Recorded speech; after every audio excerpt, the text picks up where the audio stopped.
4 years. It's been more than 4 years since the Adobe Flash Player shut down, putting an end to the many games and animations we all loved. During my childhood, I spent hours of my day playing games like Fancy Pants, Super Smash Flash, and Dinosaur Run. Having the free time to hop on cool math games during computer class was one of the best feelings a kid could have. Yet that doesn't mean that all the Flash games I played back in the day were sunshines and rainbows. Part of it was the fact that my internet access was unrestricted, but a lot of these games were exposed to me through a third party. Flashing lights, blood and guts, loud noises. If these elements were in a Flash game, they'd probably end up traumatizing me. Today, I'm going to re-explore these Flash games and see if they were as bad as I remembered, or if I was just being a weepy little crybaby. Hi, I'm Zach from CZ's World, and you're watching Traumatizing Flash Games. Down.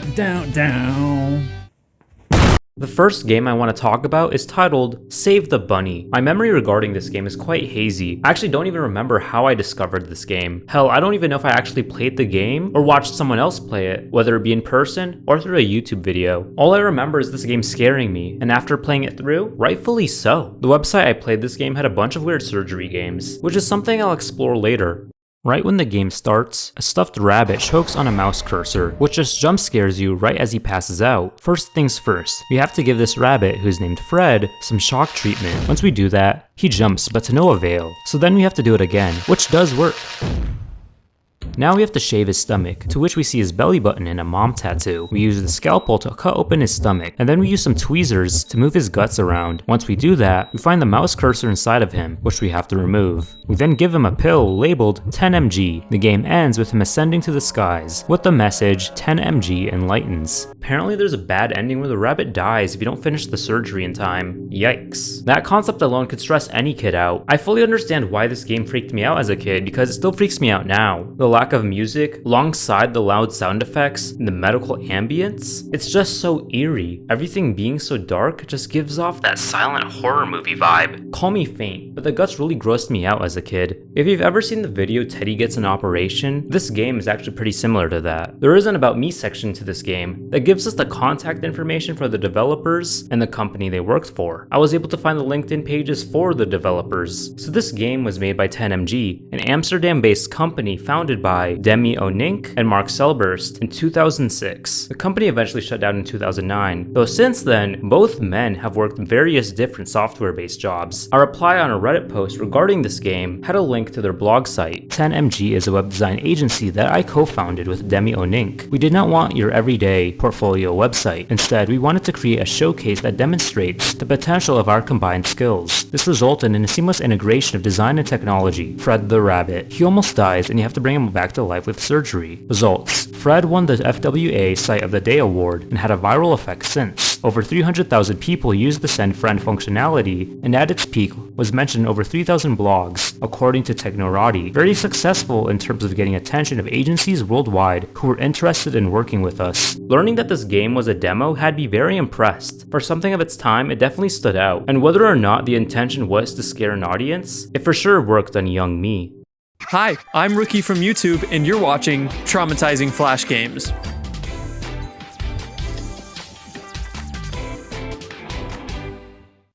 In November 11 of 2004, just a day after I was born, a developer known as Duty Man would release the game Whack Your Boss on Newgrounds. I also have a very fuzzy memory of this game, but I do remember a family friend coming over and showing me this game. I was never the same since. You may remember that Markiplier, alongside a couple other famous YouTubers, also played this game. It's going to be a common theme with a lot of these Flash games, that they were played by famous YouTubers. The title is essentially the premise of the game. Before the game starts, we get a screen of text. Whack Your Boss, a public service. Finally, a place to manage your anger without harming a soul. The challenge: find all 24 items with which to whack the boss. With every click, feel your anger and tension disappear. Disclaimer: if you are experiencing serious angry thoughts, we encourage you to bring them immediately to your overpaid human resource person, the management. From an initial point of view, the game is very minimalistic and lacks any kind of music, reflecting the bleakness of working a corporate office job. Your boss starts nagging you over different things, so you search around the office for different ways to, well, whack your boss. The animations for each method are brutal to say the least. And no, I'm not talking Tom and Jerry type violence. I mean full-on Mortal Kombat fatalities. Let's go over this first one where I use the keyboard on the boss.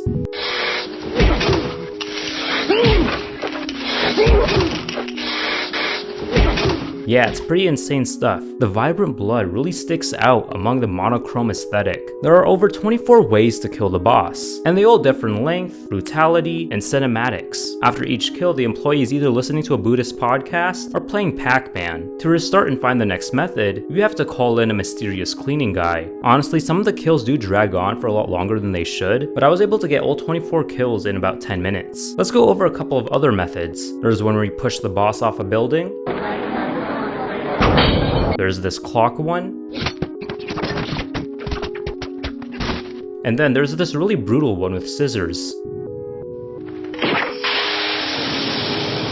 Once you get all 24 kills, you get this neat little congrats screen. It's kind of hard to tell who the target audience is. I guess it could be a stress reliever, but the game is way too slow to fulfill that purpose. If you do have thoughts about killing your boss, you're better off playing a different boss killing game, quitting your job, or just going to therapy. It definitely seems like one of those games that exists just to be edgy. There are also 4 other Whack Your Boss games, Whack Your Computer, and Whack Your X. When my family friend was over, he also showed me Whack Your X, and I absolutely hated that one. Playing it now, I still absolutely hated it. Whack Your X follows the same premise as Whack Your Boss, except you choose different methods for a couple who just split up. The methods could be used by either character. Equal rights, equal fights, I guess. Each method is just as brutal as Whack Your Bosses, except they're a lot more comical. Like this one where a plane makes a heart only for the guy to kill the woman with a chainsaw, or one where the woman has a shopping spree with the man's credit card, and then runs the man over with a sports car. It's very Looney Tunes-esque, I must say. There's also 2 different kills that revolve around poop. Yeah, after that second one, I decided to stop playing. As we know, this whole franchise, if you want to refer to the games as such,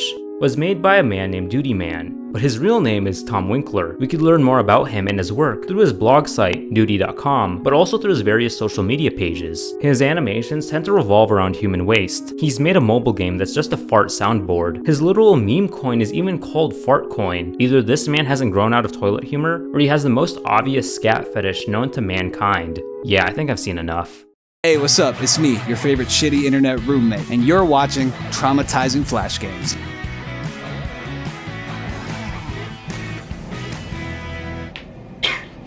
One thing you should know about me is that I absolutely hate worms. Botflies, ringworms, lampreys. All of these things combined gave me this fear and disgust towards creepy crawlies with sharp teeth. So guess what this next game is about? The Visitor is a game I completely forgot about until someone in the replies of one of my community posts mentioned it. We have yet another game that can be played on newgrounds.com and was played by multiple famous YouTubers. My story with this game is that I somehow stumbled across it and never actually beat it, partly because it scared me, but also because I just didn't know what to do next. I had to play through this game twice because it's one of those point-and-click adventure games, and I didn't want to have a 2-hour recording of me just figuring out what to do next.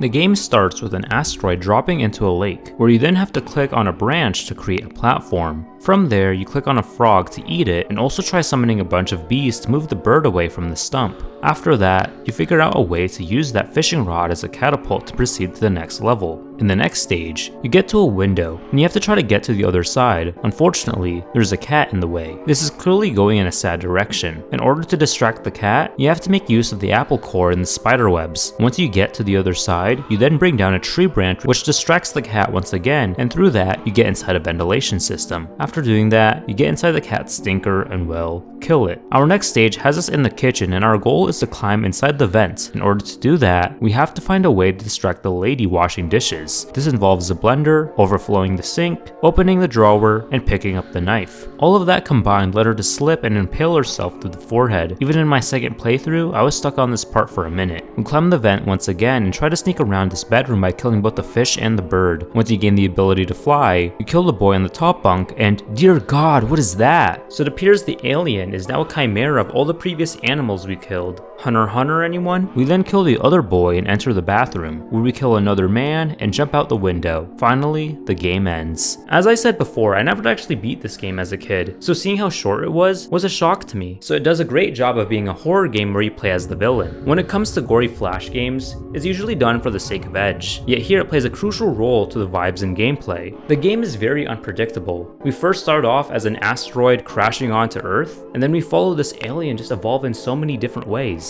ways we probably didn't even expect. I had a lot of enjoyment playing this game, and the difficulty was mainly due to me being stupid, which did add a fun challenge. Looking at the site, we see that this site was uploaded on October 8 of 2007 and has earned multiple awards. The game's creator is a user named Zbarf. Clicking through his profile, we see he's made many different creepy animations and creepy games. The visitor also appears to have multiple sequels, and just from the look of it, the series has gone downhill. But even then, this game holds up as a horror classic. Hi, I'm Nomad from YouTube, and you're watching Traumatizing Flash Games.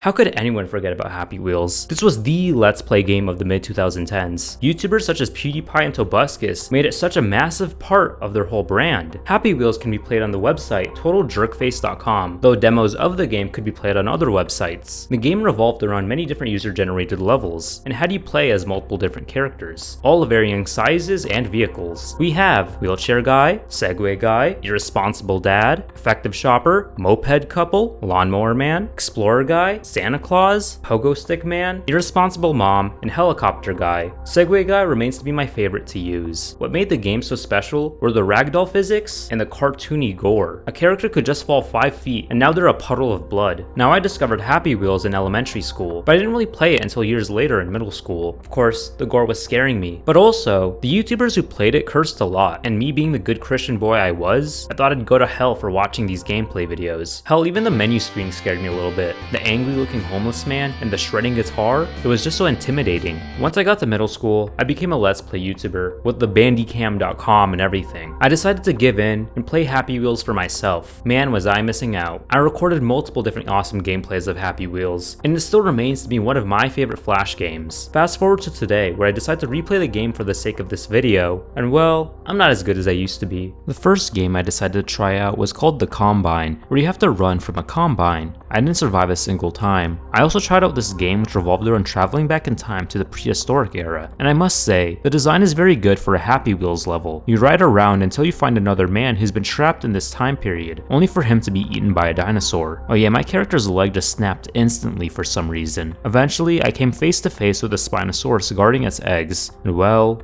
I got killed within a couple of seconds. I also found these recreations of Dead Space and Super Mario 64. Putting a side-by-side comparison of these levels in the actual games, yeah, I can't tell the difference. Now, besides all the levels that involve driving, there were also a lot of game modes such as rope swinging, falling through a hole and avoiding spikes, and throwing weapons at various targets. By targets, I mean the other characters. Of course, the different characters would be positioned at different places to create a challenge, with the closest and easiest being the kid labeled as Justin Bieber. Just another example of the entire world hating on the dude for no reason at all. Thanks to the Wikipedia article and various interviews, we actually know the story behind this game and who the developers are. Based on an interview on the Total Jerkface blog site, the developer for this game, Jim Benacci, began work on this game in 2006. Him and his friend Alex Cove made a Velvet physics engine for Flash and messed around with it, creating a guy in a wheelchair rolling down a hill. He thought it was funny and stupid, so he decided to make it a whole game. In a Vice article from 2010, Benacci mentions that the inspiration for Happy Wheels came from a side-scrolling game with ragdoll physics, which were relatively new, though Benacci thought they were boring and decided to experiment with the concept himself. This paragraph from the article also details some very important information regarding Happy Wheels' identity. I suppose a large part of Happy Wheels is the violence. It always bothered me when in similar titles, you'd fall off your vehicle and harmlessly bounce around. In other cases, you would have the same canned animation over and over. I'm not sure if it was a lack of detail or concern on the part of the developer, but the consequences of your in-game actions were often improperly illustrated. For me, half of the fun of playing a game that imitates life, sort of, is making mistakes and seeing the end result. I feel let down when I do something in a video game and what I'm expecting to happen doesn't. I'm very conscious of this while developing Happy Wheels. Seeing as how you spend a large amount of time dying, I figured I might as well try to depict that aspect of the game with as much detail as the rest. If you don't see humor in the game, maybe that won't be so enjoyable for you. When researching, I found out that Happy Wheels had a 9-part series produced by Machinima and Bunim Productions. The series premiered on November of 2015. On the website Go90, the series revolved around the life of the game's characters and gave them canon names, though the website shut down and many of the episodes would be lost, though some were re-uploaded uploaded on YouTube.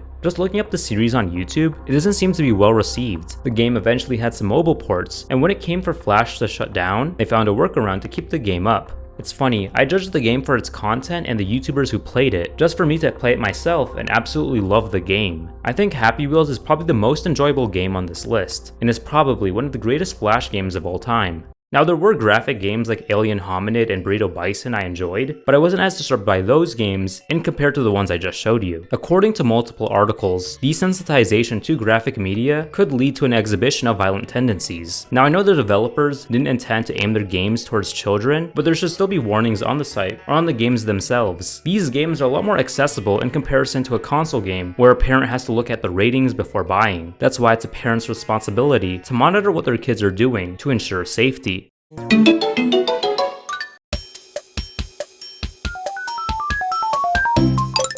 If I were to include every Flash game that unsettled me or had an uncanny feel to it, this video would be way longer than it should be. There's plenty I could think of, like the freaky visuals of the Impossible Quiz or the eeriness of many different point-and-click games. Though, I feel like one that's worth mentioning is the edutainment game of Pumpkin World and the Hungry Pumpkin minigame.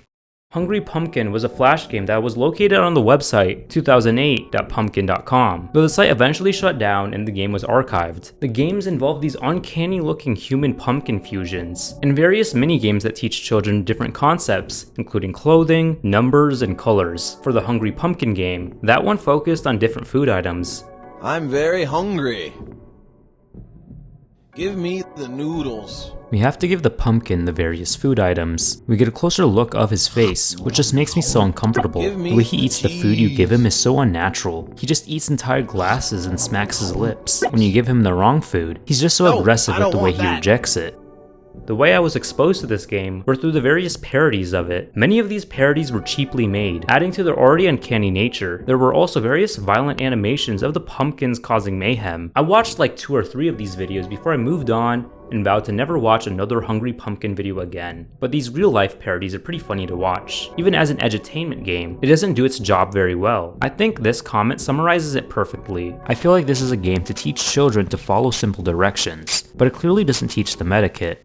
While we're on the topic of edutainment games, I just want to mention that they were a big part of helping me grow my brain. These games fulfilled their purpose, making learning fun, whether it be through getting faster at typing through NitroType, or discovering new animal facts on Animal Jam, though with math, it didn't work quite as well. Hello there, person watching this video. I'm the Beak from the Beak YouTube channel, and you're watching Traumatizing Flash Games. I don't know if I'm doing that right. Can't let gang know I used to fuck with GirlsGoGames. Finding information on this site was pretty difficult, so I'm going to cite these videos by Iziz and Lee Speaks. Big shout out to both of them. Now this website goes as far back as October of 2007. If the site's name wasn't obvious enough, the games here mainly appealed to young girls. They involved multiple activities including cooking, dress up, and dating simulators. The games were cozy, and the visuals were stimulating. Everything about this website just screams Y2K girl boss. According to multiple different articles, this site was the most visited among tween girls in the early 2000s. Many of you guys may be familiar with Lacey Games, a digital horror series clearly inspired by this website, but with a dark twist. If you haven't seen it, I recommend checking it out. Now, GirlsGoGames has definitely changed over the years, and I was there to see it live. Throughout its lifetime, these very detailed surgery games would just appear on the site, and they're just so disturbing to look at. I should also mention, they have a bunch of Disney princesses, or at least Disney princess lookalikes. Like, is this supposed to appeal to kids? The surgery games weren't exclusive to GirlsGoGames, as they would appear on multiple different sites that hosted Flash games, which made things a lot worse. For the sake of recording, I decided to play through 3 of these, and they are still very much disgusting to look at. It didn't help that the games are painfully slow. Another problem this site has is that it has these slop mobile games you'd see on TikTok. I decided to play through the Squid Games one, and yeah, just what I expected. GirlsGoGames has really fallen from grace. I think this site needs to be shut down. When researching and watching other YouTubers' videos on Flash games, I realized I missed out on a lot of Flash horror games. I'm talking Lomondo, Free Ice Cream, Purgatorium, Hotel 626, all those classics. The Visitor and the final game I'm going to end the video on are pretty much the only Flash games I grew up playing, but there is one iconic Flash horror game that I need to mention. I never played it until now, but the videos of it were a great deal to me. It wouldn't be a video about traumatizing Flash games if I didn't talk about it. Hallo, Fräuleins. It's two idiot Germans from YouTube, and you're watching Traumatizing Flash Games.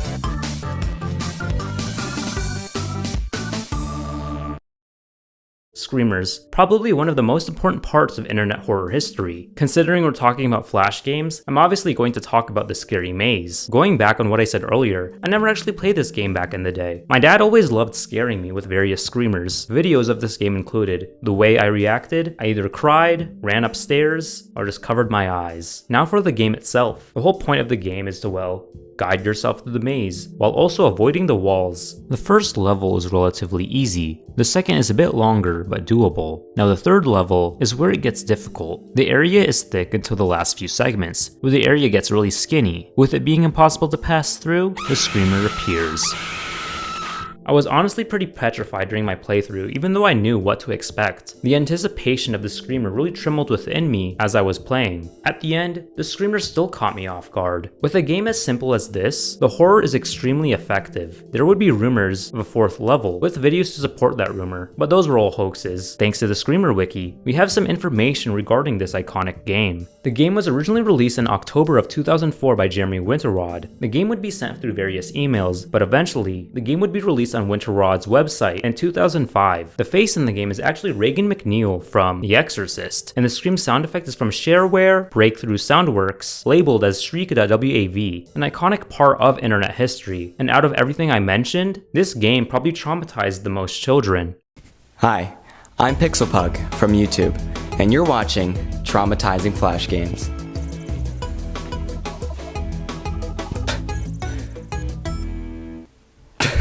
While I was exploring different Flash horror games, one popped into my memory. It was like that scene in Ratatouille where the guy eats the dish and then just goes back to his childhood. Covetous was a Newgrounds game that was uploaded on the site on July 18 of 2010. During its lifetime, it would be played by other YouTubers such as Some Ordinary Gamers and The Anime Man. I just realized how ridiculous those names are. Now the word covetous could be defined as having or showing a great desire to possess something belonging to someone else. That's going to be important. I played this game during my Let's Play phase, and man, it was not what I was expecting. I've played other horror games at that point, including Five Nights at Freddy's and Slender the 8 Pages, but this was a new experience. The game has you play as an absorbed twin that somehow survived. You, the twin, desire to exist. You have to collect pellets as your character gets bigger and bigger, while your brother's smiling face changes to one of distress. Think of it like a single-player Agario, or an evil Pac-Man. Several screens of text appear throughout. I felt myself become thick and lump, growing into the form that was robbed from me. What kind of god gives entity just to let me die again? Tucked behind a kidney and fat. Fucking eat, you cunt shit pig.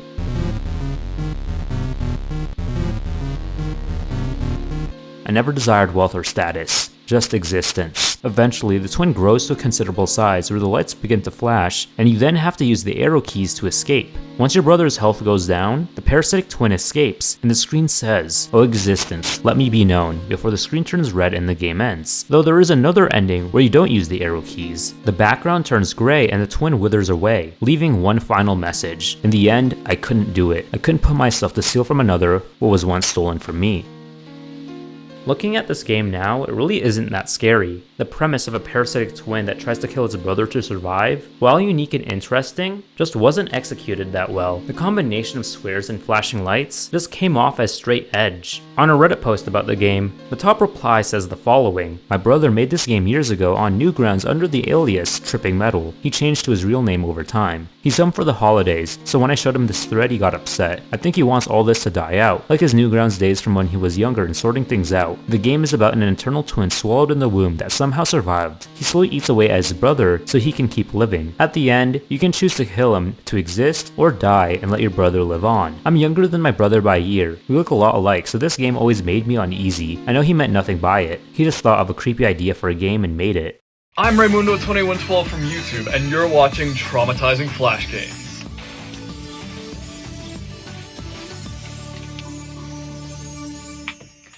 I talked about a lot of classics, but I also talked about a lot of games that probably didn't age the best. The classics in question made many people's childhoods and still could be enjoyed to this day. With that being said, I think The Visitor and Scary Maze are the only actually scary games on here. The rest of the games mentioned were either gory, stressful, or just plain discomforting. In that last description, that might just be a me exclusive feeling. Now, for most of these games, I don't believe kids should be playing them. A lot of them had imagery that children shouldn't be looking at and could be harmful to their brains. After being exposed to these games, going on the internet would feel like a giant game of the floor is lava, though I think it's still fun to look back and reminisce at the simpler time when games like these were our main concern. We're at an age where millennials are just throwing iPads in their kids' faces. The dangers of the internet, whether it be actual graphic imagery or brain-rotting content, are much more out there, and these kids are much more vulnerable. If you're a parent or you plan to be one, I ask that you monitor what your kids are looking at the internet, but give them a lot more freedom later on when they're old enough. Take care of yourselves, and of course, as usual, please have yourselves a damn good one.